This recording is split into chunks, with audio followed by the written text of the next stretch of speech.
सबसे पहले तो उन प्यारे प्यारे कमेंट्स के लिए आप सबका दिल से धन्यवाद।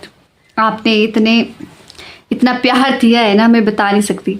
इतने पॉजिटिव कमेंट्स करके आपने मेरे अंदर एक फिर से मोटिवेशन जगा दिया कि हाँ, हमें फिर से तैयारी ज़रूर स्टार्ट कर देनी चाहिए।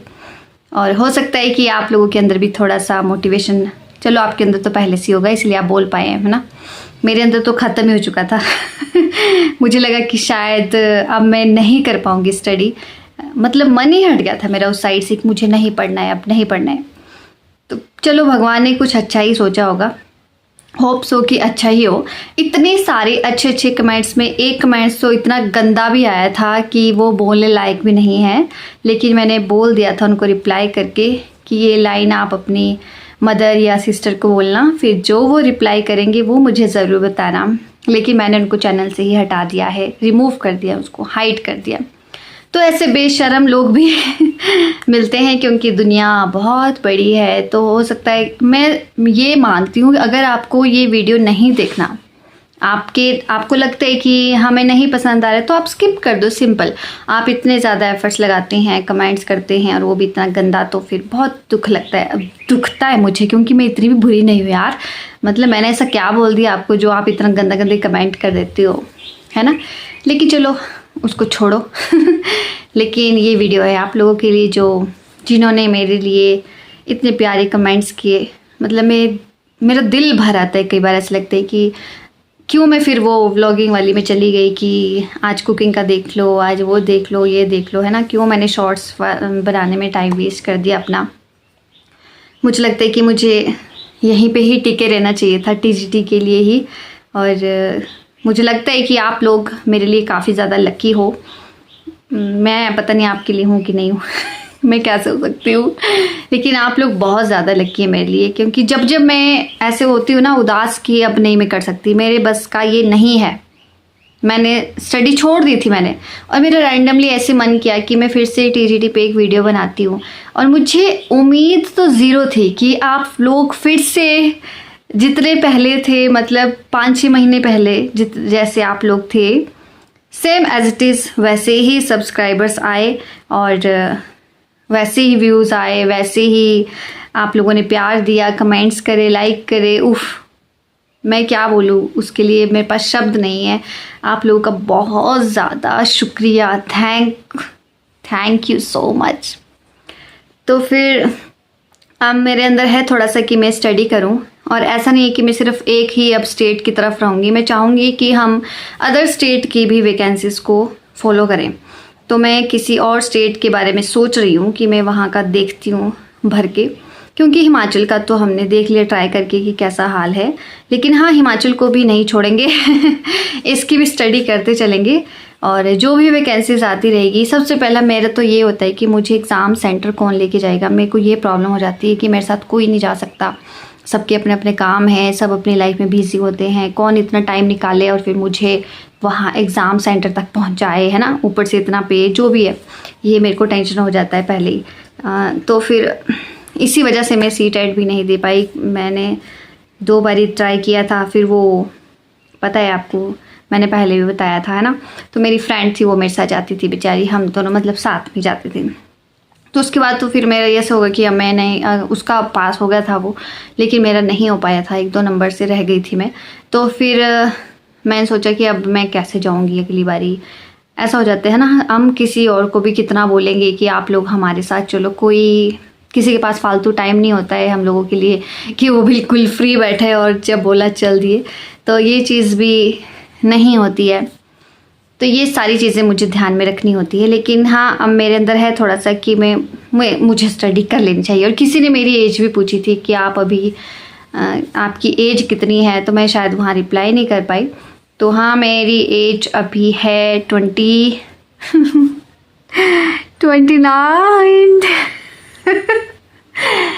29 की मैं चल रही हूँ, अभी चल रही हूँ। वैसे 28 बोलूँगी पर 29 मेरी चल रही है एज।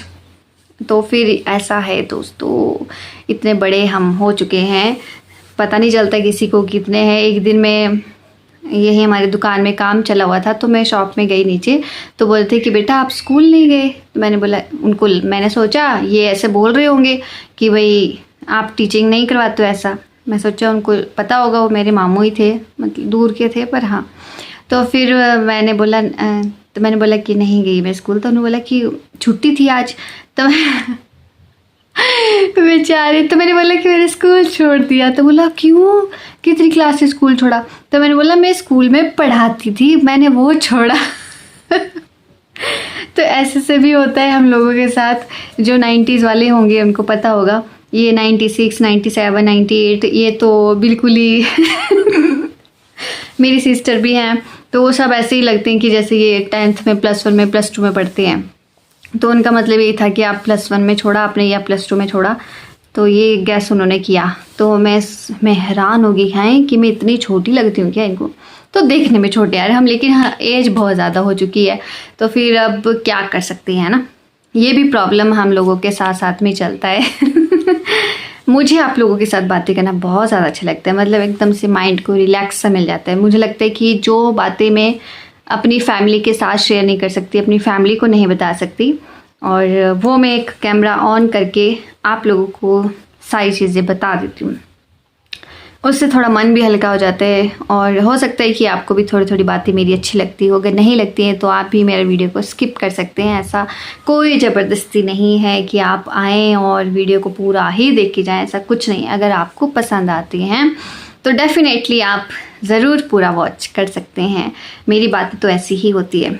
और जो लोग पूछते रहते हैं कि आप बताओ कि वैकेंसीज़ कब आएंगी, है ना, कौन से स्टेट से हैं, तो मैं हिमाचल प्रदेश की अभी तैयारी करने में लगी हूँ, सोच रही हूँ अभी।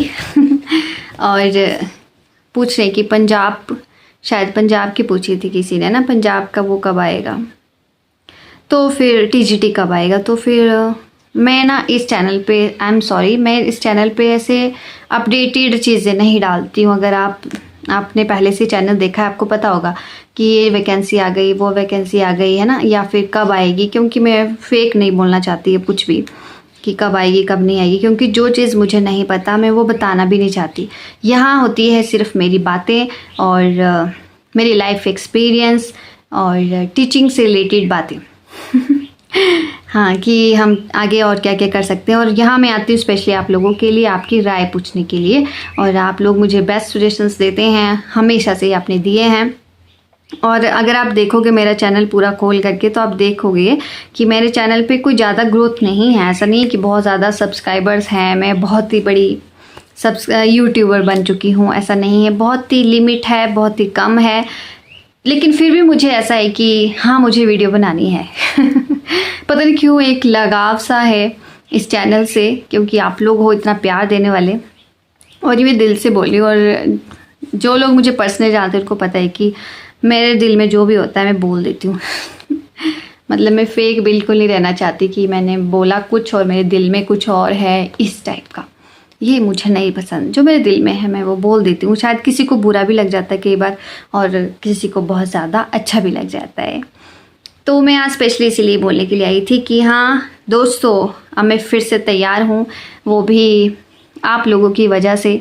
मुझे लग रहा है कि मैं अब टाइम वेस्ट ना करूँ इधर उधर, और अभी कुछ रीज़न भी है जिसकी वजह से मैं कुछ मंथ तक स्टडी नहीं कर पाऊँगी, क्योंकि हमारे घर की थोड़ा कंडीशन चली हुई है यार। आपको मैं क्या ही बताऊँ, बहुत थोड़ी ख़राब कंडीशन चली हुई है, परेशानियों से हमें घेरा हुआ है, और हमारी शॉप का काम चला हुआ है, तो हम बिज़ी रहते। क्या होता है खेतों में जाओ, आजकल तो लेडीज़ डिपार्टमेंट है हमारे घर का, वो खेतों में ही लगा रहता है, तो उनके साथ साथ मैं भी जाती हूँ उनकी हेल्प करने के लिए। मुझे ऐसे कोई नहीं बोलता है कि आप जाओ खेत में काम करो, घर पे खुशी हो, ऐसे कोई नहीं बोलता। लेकिन मुझे खुद को ही लगता है कि यार अकेले कितना ही कर लेंगे, बेचारे भाभी हैं और मेरी मम्मा हैं, पापा और भाई मोस्टली वो वहीं पे शॉप में ही रहते हैं, क्योंकि हम लोग का शॉप ओपनिंग होगा ना, तो मैं उसका भी व्लॉग ज़रूर लेके आऊँगी। कब होगी ये तो पता नहीं, लेकिन हाँ अब जल्दी ही होने वाली है। तो वो भी काम चल रहा था, आपको पता है कि लेबर वगैरह आते हैं, उनके लिए लंच रेडी करना, उनके लिए कई बार ब्रेकफास्ट भी देना होता था, चाय वगैरह चलती रहती है, तो फिर डिस्टर्बेंस क्रिएट हो जाता है। मैं चाहती हूँ एक बारी मैं स्टेबल होकर बैठ जाऊँ आराम से, क्योंकि मुझे चाहिए शांति और सुकून। और वो पता नहीं कैसे मिलेगा। तो स्टडी तो करनी पड़ेगी दोस्तों। अब मैं भी आप लोगों को बोलना चाहूँगी, जिन लोगों ने स्टडी छोड़ दी है, पढ़ाई को बिल्कुल ही छोड़ दिया है कि अब टीजीटी नहीं हुआ तो, और ऐसा भी होता है ना, हम दूसरों को देखते हैं यार उनका निकल गया ना और हम रह गए, ऐसा क्यों, हमें क्या कमी है, भगवान हमारे साथ ही क्यों बुरा करते हैं। लेकिन बोलते हैं हर चीज़ हर किसी के लिए नहीं बनी, क्या पता हम लोगों के लिए गॉड ने कुछ और क्रिएट करके रखा हो ब्यूटीफुल सा, और वो टाइम आने पे हमें मिलेगा एंड डेफिनेटली ज़रूर मिलेगा। ऐसा नहीं कि नहीं मिलेगा, है ना। जिस फील्ड में वो हमें भेजना चाहता है ना, वो वहाँ पर वो हमें भेज कर ही रहेगा, चाहे जितनी मर्जी कोशिश कर लो उसको रोकने की, वो भेजेगा ही भेजेगा उस जगह पे। तो हमें ये है कि हम अपनी तरफ से मेहनत कर सकते हैं, हार्डवर्क कर सकते हैं और डिसिप्लिन को क्रिएट कर सकते हैं, अपनी लाइफ में मेंटेन कर सकते हैं, ये सारी चीज़ें हो सकती हैं। और मेरा ये भी था 6 मंथ पहले कि मैं स्कूल ज्वाइन कर लूँ, तो मैंने अप्लाई भी किए थे, अपने सोलन वाले स्कूलों में अप्लाई किया था, वहाँ से कॉल वगैरह भी आए थे। लेकिन मेरा ये था ना कि अगर देखो यहाँ पे भी मैं बच्चों का ही सोचती हूँ। यहाँ मैंने ऐसे सोचा कि अगर मुझे जून के मंथ में मुझे आ जाता है कि हाँ आप आ सकते हैं इंटरव्यू के लिए, तो मुझे था कि हाँ ठीक है। लेकिन उन्होंने कॉल किया मुझे अगस्त मंथ में कि आप आइए, यही मंथ में कि आप आइए हमारे स्कूल में, ऐसा वैसा। तो फिर मुझे लगा कि नहीं अब नहीं।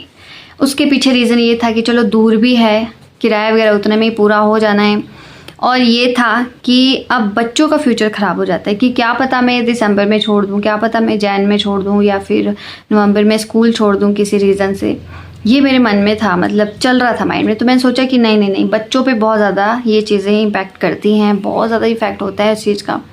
तो बीइंग अ टीचर मैंने वहाँ पे बच्चों की भलाई के लिए ज्वाइन नहीं किया, क्योंकि होता है ना कई बार कि टीचर से बच्चों की बहुत ज़्यादा अटैचमेंट हो जाती है। जिस स्कूल से मैं पढ़ा के आई हूँ, बच्चे अभी भी आज भी व्हाट्सएप पे मैसेज करते हैं, लेकिन मैं इग्नोर मतलब मैं उनको रिप्लाई नहीं करती हूँ कुछ भी। मैं चाहती हूँ कि वो जो अटैचमेंट उन्होंने मेरे साथ रखा है वो थोड़ा हो जाए, दूर हो जाए, ताकि वो वहाँ उन टीचर्स पे कंसंट्रेट कर पाएँ। बहुत बार बोलते थे कि मैम इन टीचर्स का हमें बिल्कुल समझ में नहीं आ रहा है, आप वापस आ जाओ, ऐसा वैसा। बेचारे बहुत उम्मीद थी उनको, और उन्होंने बहुत रिक्वेस्ट किया कि हम प्रिंसिपल मैम को बोलेंगे, सर को बोलेंगे, आप प्लीज़ हमारे स्कूल में वापस आ जाओ, आपके बिना दिल नहीं लगता हमारा, बोलो आप। उनको स्टडी का तरीका बहुत ज़्यादा पसंद आया, और मुझे भी मतलब ना ऐसे फ़न तरीके से पढ़ाना बहुत ज़्यादा पसंद है। मैं कभी नहीं चाहती कि जो स्टूडेंट्स हैं वो फ्रस्ट्रेट रहें, क्लास में टीचर आए गुस्से में आए और एकदम से इरिटेट वो बच्चे हो जाएं उनसे, है ना। जो वो सिखाना भी चाहते हैं वो बच्चे फिर वो चीज़ नहीं लेते। पुराना ज़माना कुछ और था, अब कुछ और टाइम है बच्चों को स्टडी करवाने का। टेक्निक्स हम यूज़ कर सकते हैं, बहुत सारी चीज़ें हैं जो टीचर यूज़ कर सकता है। और कई बार मैं सोचती थी काश मुझे अगर भगवान जी गवर्नमेंट स्कूल में लगा देते, तो मुझे ऐसा लगता है कि मैं पता नहीं बच्चों को बहुत सारी चीज़ें देना चाहती हूँ, अपनी तरफ से बहुत कुछ करना चाहती हूँ लोगों के लिए। लेकिन शायद ये उम्मीद अभी है, तो फिर इस उम्मीद पे ज़रूर काम किया जाएगा। डेफिनेटली मुझे काम करना होगा, और होप सो कि आप लोग भी करेंगे और थोड़ा सा मोटिवेट ज़रूर होंगे। तो आप लोग भी लग जाएं, चाहे आप मैरिड हैं चाहे आप अनमैरिड हैं। ये एक्सक्यूज़ेस सब छोड़ करके फिर से दोबारा से स्टार्ट करते हैं, फिर से वही रूटीन, फिर से वही पढ़ाई ज़रूर हमें करनी चाहिए। बोलते ना जो टीचर होता है उसकी पढ़ाई ज़िंदगी भर चलती है, टीचर की पढ़ाई कभी नहीं रुक सकती। टीचर वही है जो ज़िंदगी भर सीखता है, ज़िंदगी भर पढ़ता रहता है, सीखता रहता है ना। तो हम नहीं रुक सकते हैं, रुकने के लिए हम बिल्कुल भी नहीं बने हैं। तो डेफिनेटली मैं स्टडी पे ही फोकस करूँगी, जो कि मैंने आपको पहले बताया कि कितने टाइम बाद मैं अब स्टडी स्टार्ट कर दूँगी। होप सो कि आपको वीडियो पसंद आई होगी और अब आप लोग भी स्टडी करोगे। कमेंट बॉक्स में ज़रूर बताना, प्यारे प्यारे कमेंट्स ज़रूर भेजना जैसे आप हमेशा भेजते हो। और कई बार मुझे ऐसा होता है ना कि अब कमेंट्स आया, तो मैं कई बार डर भी जाती हूँ कि किसी ने मुझे नेगेटिव कमेंट तो नहीं कर दिया। मुझे खुद को बुरा लगता है अगर ऐसे नेगेटिव करते हैं। मुझे ऐसा लगता है कि मैंने ऐसा क्या बुरा बोला होगा कि इनको बुरा लग गया, या फिर क्या चीज़ ऐसी हो गई होगी, मतलब मैंने क्या ऐसा कर दिया होगा जो ये नेगेटिव कमेंट करते हैं। तो वो चीज़ थोड़ा सा लगती, चुप जाती कई बार। लेकिन जब अच्छे करते हैं तो फिर मुझे ऐसा लगता है कि शायद मैंने इन लोगों के लिए 1% तो कुछ अच्छा किया है। 1% तो इनको मेरा वीडियो से कुछ सीखने को मिला है या फिर अच्छा लगा है इनको बस। तो होप गाइस कि अब हम नेक्स्ट टाइम, यार गाइस नहीं यार, है ना, नेक्स्ट टाइम हम फिर से मिलेंगे एक नए वीडियो के साथ। तब तक के लिए ta-ta bye bye, take care.